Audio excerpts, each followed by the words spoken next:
Hello વિદ્યાર્થી મિત્રો, good morning. કેમ છો? આજે ઓનલાઈન લેક્ચરમાં તમારું સ્વાગત છે. તો આજે ઓનલાઈન લેક્ચરમાં આપણે શું કરીશું? ચિત્રમાં રંગ પૂરો અને કવિતા ગાઓ. એટલે કે આપણે આ ચિત્ર જોવાનું છે, એમાં રંગ પૂરવાનું છે અને આ કવિતા ગાવાની છે અથવા આપણે સમજવાની છે. તો આ ચિત્રમાં શું આપેલું છે? એક છોકરાઓ છે, છોકરીઓ છે, એક ઘેટું છે, એક સ્કૂલ છે અને એના બેગ છે. આ બધા સ્કૂલમાં જાય છે. એવી રીતે એક ચિત્ર આપેલું છે અને એક કાવ્ય આપેલી છે.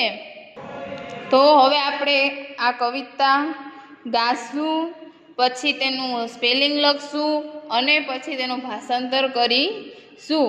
તો આપણે અહીંયા ઉચ્ચાર આપેલા જ છે કાવ્યના. તો તમારે આમાં ચિત્ર આપેલું છે, કલર તમારે ઘરેથી પૂરવાનું છે.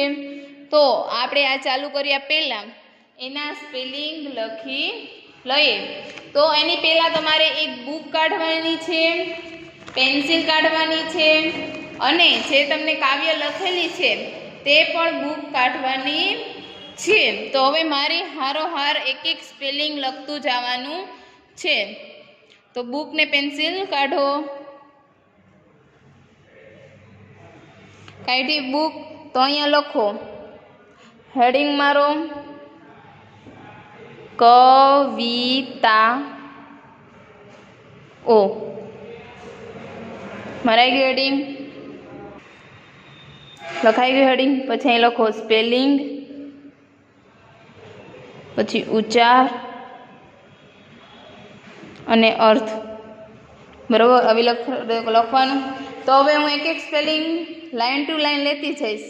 મેરી એટલે કે એ છોકરીનું નામ છે, એટલે મેરી એટલે મેરી થાય. પછી એના પછીનું લિટલ, LITT. મારી સાથે સાથે લખવા બનજો, LE. લિટલ એટલે કે નાનું. સમજાણું? લિટલ એટલે શું થાય? નાનું. એના પછીનું લેમ્બ, LAMB. લેમ્બ એટલે શું થાય? ઘેટું. એના પછી ફ્લિપ્સ એટલે કે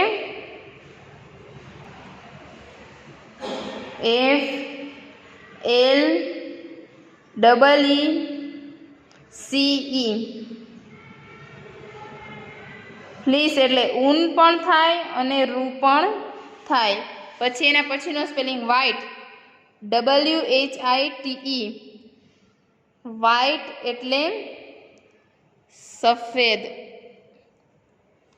ન સમજાય ત્યાં વિડીયો પૂછ કરીને પણ લખી શકો છો, એટલે ધ્યાનથી લખજો. વ્હાઇટ. પછી એના પછી સ્નો, SNOW. સ્નો એટલે શું થાય? બરફ.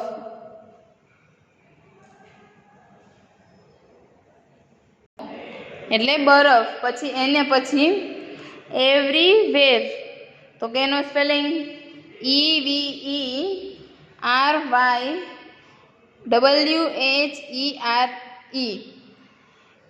એવરીવેર એટલે કે બધે જ, દરેક જગ્યાએ. બધે અથવા દરેક થાય. સમજાણું? એના પછી વેન્ટ, WENT. વેન્ટ એટલે ગયો. વેન્ટ એટલે શું થાય? ગયો. પછી સ્યોર, SURE. સ્યોર. ક્યાં છે સ્યોરનો સ્પેલિંગ? આર્ય. સ્યોર. સુઅર એટલે કે ચોક્કસ. શું થાય? ચોક્કસ. એના પછીનો સ્પેલિંગ ફોલો, FOLLOWED.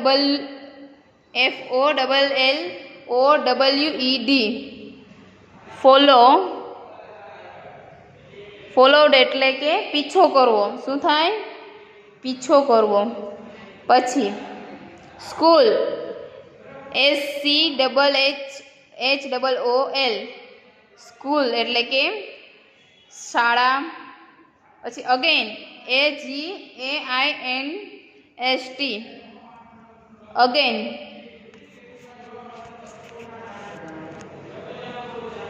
અગેન એટલે કે વિરુદ્ધ. એના પછી રૂલ એટલે કે નિયમો. રૂલ્સ એટલે નિયમ. પછી સી એટલે કે જોવું, જવું અથવા જોવું. પછી પ્લે એટલે કે રમવું. સમજાઈ ગયું? પછી ચિલ્ડ્રન CHILDREN ચિલ્ડ્રન એટલે કે બાળક. થઈ ગયું? તો હવે આ સ્પેલિંગ ઉચ્ચાર અર્થ તમારે થઈ ગયા. ન સમજાય તો વિડીયો પૂછ કરીને પણ તમે લખી શકો છો. નેક્સ્ટ હવે આપણે કવિતા ગાઈએ, પછી તેનું ભાષાંતર સહિત તમને હું કરાવીશ. તો પહેલાં એકવાર વાંચી લઈએ. Mary had a little lamb. અહીંયા તમને ન આવડે તો અહીંયા વાંચી શકો. Mary had a little lamb. Little lamb, little lamb, little lamb. Mary had a little lamb. Its fleece was white and snow. Everywhere that Mary went, Mary went, Mary went, Mary went. Everywhere that Mary went, the lamb was sure to go. Followed her to school one day. School one day, school one day. It followed her to school one day, which has again the rules. It made the children laugh and play, laughed and play, laughed and play. It made the children laugh and play. To see a lamb in school. વચાઈ ગયું એકવાર આખી? તો હવે આનો meaning હું તમને એક વાર કહેતી જાઉં, તમારે સાંભળવાનું છે. મેરી હેડ અ લેમ્પ એટલે કે મેરી અને મેરી કહે છે કે મારી પાસે એક નાનકડું ઘેટું છે. શું કહે છે? Little lamb, little lamb, little lamp એટલે કે નાનકડું ઘેટું, નાનકડું ઘેટું. અહીંયા નાનકડું ઘેટું છે ને, ચિત્રમાં આપેલ છે ને, આ મેરી છે. એ કે આ મારી પાસે એક નાનકડું ઘેટું છે. તો કે little lamb, little lamb, little lamp એટલે કે નાનકડું ઘેટું, નાનકડું ઘેટું. મેરી હેડ અ લિટલ લેમ્પ એટલે કે મારી પાસે એક નાનકડું ઘેટું છે. It fleece was white as snow એટલે કે એનું ઊન અથવા રૂ સફેદ બરફ જેવું છે. તો કે ઘેટું છે તેનું શરીરમાં જે રૂ છે એને ઊન પણ કહેવાય અથવા રૂ પણ કહેવાય છે. એના પછી એવરીવેર ધેટ મેરી વેન્ટ એટલે કે દરેક જગ્યાએ કે જ્યાં મેરી જાય છે ત્યાં. ઘેટું છે ને તે મેરી જાય ને ત્યાં જાય એટલે કે એવરીવેર ધેટ મેરી વેન્ટ એટલે કે દરેક જગ્યાએ કે જ્યાં મેરી જાય છે. મેરી went, Mary went, Mary vent એટલે કે મેરી જાય છે, મેરી જાય છે, મેરી જાય છે. પછીનું એવરી ધેટ મેરી વેન્ટ એટલે કે દરેક જગ્યાએ કે જ્યાં મેરી જાય છે. સમજાણું? આખું વાક્ય બોલું દો અહીંથી એમ. Everywhere that Mary went, Mary went, Mary went, Mary went. Everywhere the Mary went તો કે શું કહે છે? The lamb was sure to go એટલે કે જ્યાં મેરી જાય છે ત્યાં દરેક જગ્યાએ મેરી એટલે કે ઘેટું, લેમ્પ એટલે કે ઘેટું જાય છે. તો કીધું the lamb was sure to go એટલે કે ઘેટુ ચોક્કસપણે, શ્યોર એટલે કે ચોક્કસપણે ત્યાં જાય. મેરી જ્યાં જાય ત્યાં ઘેટુ જાય. પછી it follow her to school one day. એક દિવસે એવું થયું કે મેરી સ્કૂલે જતી હતી તો ઘેટુ પણ તેની પાછળ જતો હતો. તો કે જુઓ, એક દિવસ ઘેટાએ તેણીને સ્કૂલે જવા માટેનો પીછો કર્યો. શું કીધું? It follow her to school one day, એટલે કે વન ડે સ્કૂલ એટલે કે એક દિવસે ઘેટાએ તેણીને સ્કૂલે જવા માટેનો પીછો કર્યો. એક દિવસ સ્કૂલે એટલે કે સ્કૂલ વન ડે. પછીની વાત, it follow her to school one day which has again the rules, એટલે કે એક દિવસ ઘેટાએ તેણી સ્કૂલે જવાનો પીછો કર્યો. Which was again the rules, એટલે કે જે નિયમોની વિરુદ્ધ છે. સ્કૂલે કંઈ નાના છોકરાઓને અથવા પ્રાણીને અથવા પક્ષીને કે કોઈને લઈ જવાની મનાઈ હોય છે, તે સ્કૂલના નિયમોને વિરુદ્ધ છે. પછી it made the children laugh and play, તો કે શું કીધું? તેણે બાળકોને હસાવ્યા અને રમાડ્યા. ઘેટાએ શું કર્યું? બાળકોને હસાવ્યા અને રમાડ્યા. લાફ એન્ડ પ્લે એટલે કે હસાવ્યા અને રમાડ્યા. It made the children laugh and play to see lamb in the school, એટલે કે અહીં આપણે કીધું છે કે બાળકોને હસાવ્યા અને રમાડ્યા. To see a lamp in school, તો કે સ્કૂલે ઘેટાને જોઈને શું કીધું? છોકરાએ સ્કૂલમાં ઘેટાને જોઈ અને બાળકો હસ્યા અને રમ્યા. સમજાણું? તો કે આખું વાક્ય છે. It made it children laugh and play. It made the children laugh and made, એટલે કે ઘેટાને જોઈ છોકરાઓ હસ્યા અને રમ્યા. શું કીધું? છોકરાઓ ઘેટાને જોઈ સ્કૂલે અને છોકરાઓ હસ્યા અને રમ્યા. સમજાઈ ગયું આખું ભાષાંતર? તો હવે તમને એક ભાષાંતર લખી લો મારી સાથોસાથ, એટલે વાંધો ના આવે. એટલે એક લીટીનું હું અહીંયા કરાવતી જઈશ અને તમારે કરવાનું છે. આ લખો ભાષાંતર લખાઈ ગયું. હવે એક લીટી હું બોલતી જાઉં અને તમારે સમજતું જવાનું છે. મેરી હેડ અ લિટલ લેમ્પ, એટલે કે મારી પાસે એક નાનકડું ઘેટું છે. સમજાણું? એના પછી લિટલ લેમ્પ એટલે કે નાનકડું ઘેટું.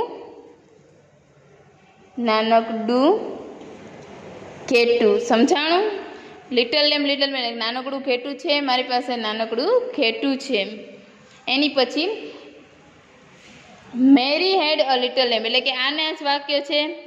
મારી પાસે એક નાનકડું ઘેટું છે. સમજાઈ ગયું? એના પછી it fleece was white has snow, તો કે શું થાય? તેનું રૂ અથવા ઊન સફેદ બરફ જેવું છે. સમજાણું? પછી શું કીધું? એવરીવેર ધેટ મેરી વેન્ટ, શું કીધું? તો કે દરેક જગ્યાએ, લખજો, દરેક જગ્યાએ કે જ્યાં મેરી જાય છે. કીધું ને એવરી ધેટ મેરી વેન્ટ. પછી મેરી વેન્ટ એટલે કે મેરી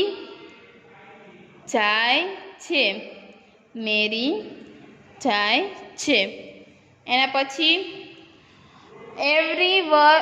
એવરીવન ધેટ મેરી વેન્ટ, એટલે કે પાછું એને જ વાક્ય આવશે.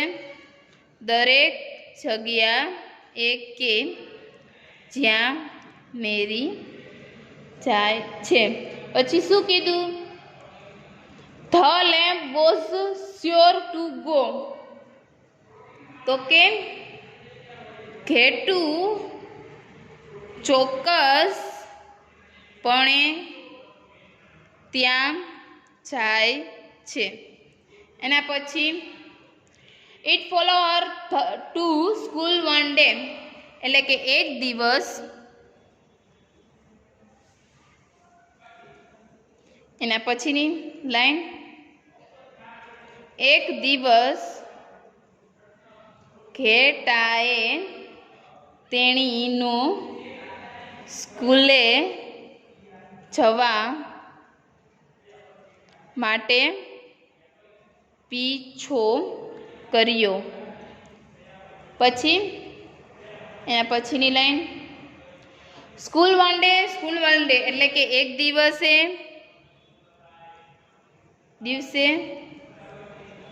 સ્કૂલે, એક દિવસે સ્કૂલે. સમજાઈ ગયું? પછી શું કીધું? પાછું એને જ વાક્ય બોલ્યા છે કે it follow her to school one day, એટલે કે પાછું એને જ આવશે કે એક દિવસે ઘેટાએ તેણીનો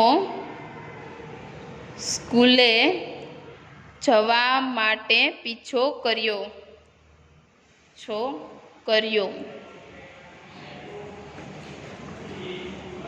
એના પછી વિચ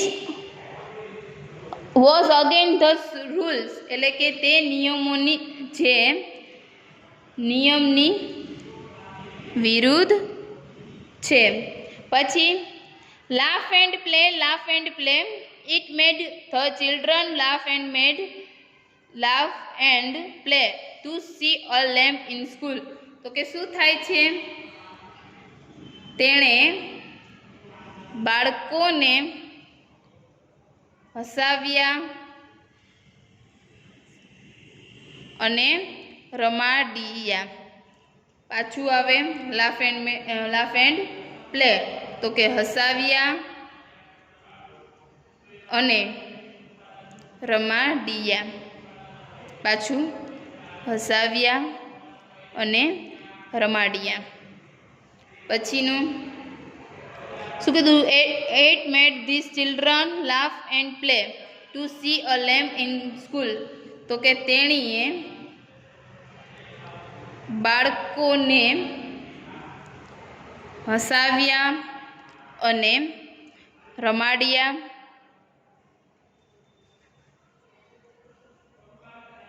દેખાય છે ને અહીંયા? હસાવ્યા અને રમાડ્યા. પછીનું to see a lamp in school, તો કે સ્કૂલે ઘેટાને જોઈને. શું કીધું? સ્કૂલે ઘેટાને જોઈને તેણે બાળકોને હસાવ્યા અને રમાડ્યા. સમજાઈ ગયું? તો આજે તમારે હોમવર્કમાં શું કરવાનું છે? તો લખો, આજે કરાવેલ સ્પેલિંગ અને કવિતા એકવાર લખો. થઈ ગયું? તો આજના લેક્ચરને અહીંયા સમાપ્ત કરીએ છીએ. નમસ્તે.